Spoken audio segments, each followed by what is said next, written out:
लड़ाई लखनऊ की है, लेकिन ये जंग दिल्ली के लिए सेमीफाइनल है। इसीलिए गृह मंत्री अमित शाह कैराना से लेकर मथुरा तक जब चुनाव प्रचार करते हैं तो ये कहते हैं कि ना ये विधायक चुनने का चुनाव है, ना ये मंत्री चुनने का चुनाव है, ना ये मुख्यमंत्री चुनने का चुनाव है, ये देश का भाग्य चुनने का चुनाव है। अभी तक जितने भी चुनाव उत्तर प्रदेश के हुए हैं, इसमें आम तौर पर जो मोटे तौर पर आप देखें तो जो बड़ी पार्टियां हैं उनकी बैटिंग करके आराम से चुनाव जीता जा सकता था। लेकिन कहते हैं ना कि अगर छोटी सी चींटी भी बड़े से हाथी के सूंड में चली जाए तो परेशानी कर देती है। इस बार गैर यादव पिछड़ी जातियां, जी हां, गैर यादव ओबीसी और उनकी 78 जातियां और उनके समीकरण के जरिए हर कोई ये जान रहा है कि इस बार गेम फिनिशर्स यही साबित होंगे। यह एहसास अब साफ हो चुका है तमाम राजनीतिक दलों को कि इस बार पिछड़ी जातियां, जो गैर यादव पिछड़ी जातियां हैं, वो जिस तरफ का रुख करेंगी, सत्ता उन्हीं की तरफ होगा। चौधरी रात दिन गांव-गांव अखिलेश यादव का इस गाजीपुर बॉर्डर से और उस गाजीपुर बॉर्डर तक भारतीय जनता पार्टी का सफाया होगा।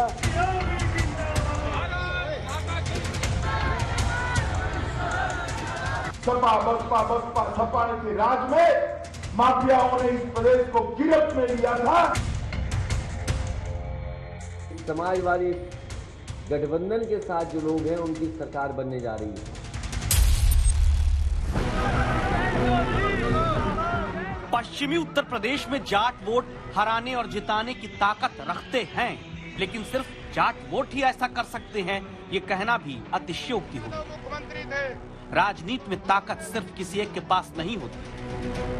और तब पश्चिमी उत्तर प्रदेश में 25 से 30% पिछड़ा वर्ग और 26% की ताकत रखने वाले दलित वोटर भी जाट मुस्लिम समीकरण के बीच अहम रोल अदा करते हैं।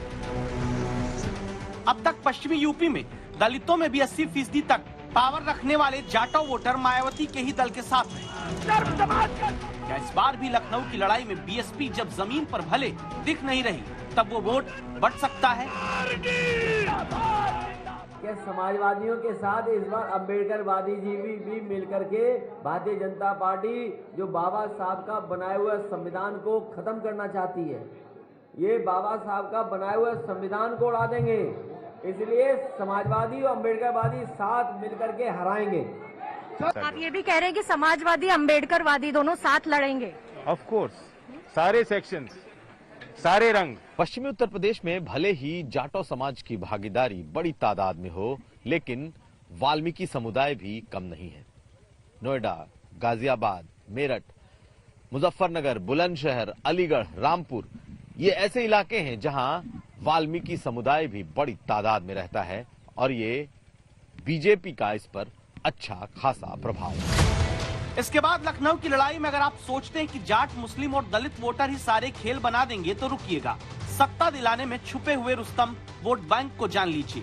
ओबीसी वर्ग में आने वाला सैनी समुदाय, पिछड़े वर्ग का ही कश्यप, पिछड़ों में ही अति पिछड़े धनगर समाज, गुर्जर वोटर के साथ क्षत्रिय और ब्राह्मण वोट को भुलाया नहीं जा सकता।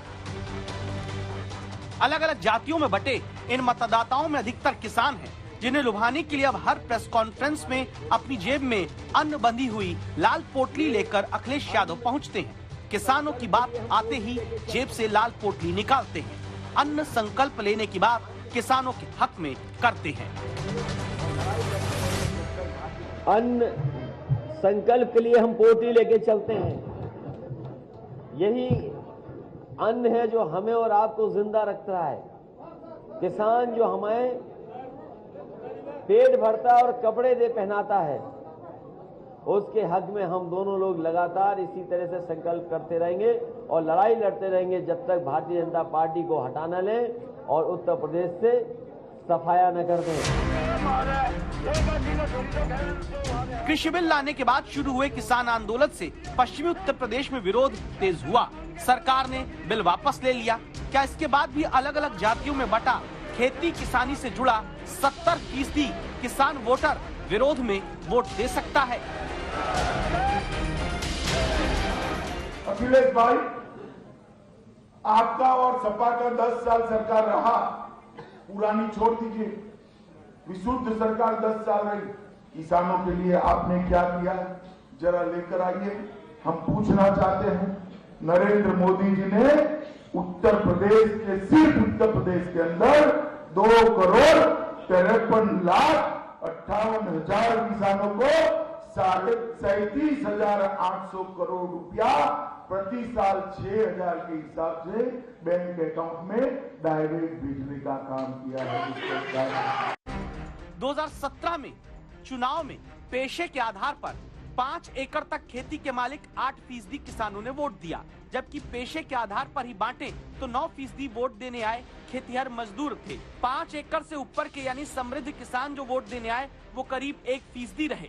यानी खेती किसानी से जुड़ा वोटर का एक बड़ा वर्ग छोटे किसानों और ज्यादातर मजदूरों का रहा। राजनीतिक जानकार मानते हैं पश्चिमी उत्तर प्रदेश में जाट के अलावा पाल, सैनी, गुर्जर जैसी पिछड़ी, अति पिछड़ी जातियां जाट किसान के मुकाबले छोटी जोत वाले किसान मजदूर हैं, जो जरूरी नहीं कि वोट देते वक्त किसान के रूप में जाएं, क्योंकि ज्यादातर जातिगत आधार पर वोट देते आए हैं। तो क्या जाट, दलित, मुस्लिम के अलावा छोटी जातियों का बड़ा रोल चुनाव में होने वाला है, जिन्हें अब तक ऊपरी तौर पर अंडरएस्टिमेट किया जा रहा है? तो वोट देते वक्त सारे उत्तर प्रदेश के मतदाताओं को मैं अपील करना चाहता हूं, वोट आप किसी एमएलए के लिए मत दीजिए, किसी को मंत्री, किसी को मुख्यमंत्री बनाने के मत दीजिए, उत्तर प्रदेश के भविष्य के लिए वोट दीजिए। पश्चिम उत्तर प्रदेश में किसानों की नाराजगी जयंत चौधरी के समाजवादी पार्टी के साथ जाने, मुस्लिम वोट के एकजुट होने के बावजूद जो वर्ग सीक्रेट किंग मेकर माना जा रहा है वो कुछ इस प्रकार है। सैनी समुदाय का वोटर पिछड़ी जाति में ही आता है, 10 सीट पर सीधा असर रखता है, 12 सीट पर प्रभावी वोटर है। सहारनपुर, मुजफ्फरनगर, मेरठ, बुलंदशहर, शामली, बिजनौर, अमरोहा, मुरादाबाद में इस वर्ग की दखल है। कश्यप समाज दावा है कि पूरे राज्य में इनकी तादाद 30 लाख तक है। मुजफ्फरनगर, शामली, सहारनपुर, मेरठ, बागपत, मुरादाबाद, बरेली, आंवला, बदायूं जिले में महत्वपूर्ण है। गुर्जर वोटर 2 दर्जन सीट पर 20,000 से 70,000 वोट की ताकत रखते हैं। गाजियाबाद, नोएडा, बिजनौर, शामली, मेरठ, बागपत, सहारनपुर की सीट पर प्रभावी वोटर हैं। पाल बघेल वोटर ओबीसी में धनगर समाज के नाम से प्रचलित इन मतदाताओं की संख्या कई सीट पर 5 से 15,000 तक की है। पश्चिमी उत्तर प्रदेश में ही मुरादाबाद, रामपुर, अमरोहा, आगरा में ये वोटर छुपे रुस्तम साबित हो सकते हैं। यही कारण है कि बीजेपी ने कई टिकट गुर्जर, सैनी, कहार, कश्यप, वाल्मीकि बिरादरी को दिया। कुल 64 टिकट ओबीसी दलितों को दिए गए। अब तक समाजवादी पार्टी ने भी यादव से ज्यादा टिकट पिछड़े वर्ग को दिए हैं।